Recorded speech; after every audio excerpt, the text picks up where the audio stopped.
Hi, I'm Alex Shevchenko, co-founder of Grammarly.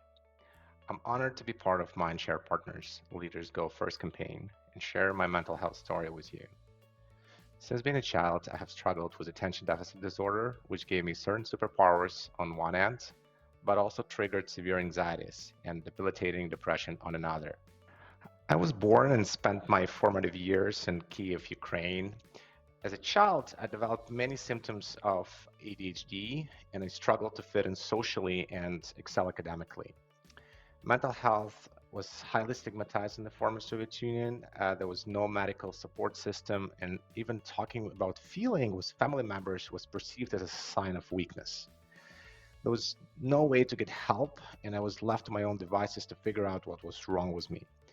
I was not clinically diagnosed with ADHD until I was well into my adulthood.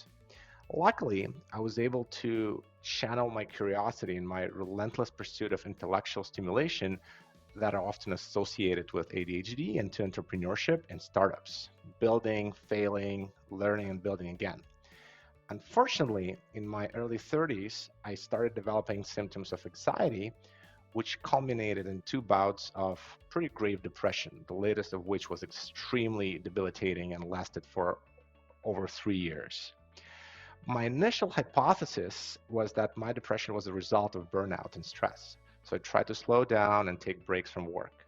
But ironically, the more time I spent outside of work, resting and not being around people, the more grave and debilitating my depression was becoming. So when I returned to work, I felt much worse during the weekends than I did during the weekdays. The turning point came when I started working with a therapist and we stumbled upon a connection between my ADHD and anxiety that fueled my depression. Shockingly and completely counterintuitively, I learned that leaning into work, taking on more ambiguity, of which there is definitely no shortage in startups, spending more time being surrounded by people and getting more intellectual stimulation helped me reverse the spiral of anxiety that fueled my depression.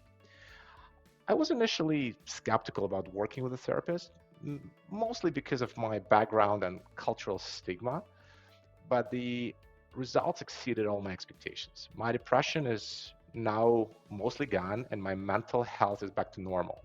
So, despite the challenges of last year when Russia invaded my home country, we scrambled to evacuate 400 Grammarly team members from Kiev. And on top of that, my dad got diagnosed with stage 4 cancer. I was able to plow through all the hardships with my mental health in a good place. As someone who personally suffered from the stigma of mental health, I'm on a mission to help destigmatize and normalize conversations about mental health. I try to lead by example and share my story openly and Grammarly.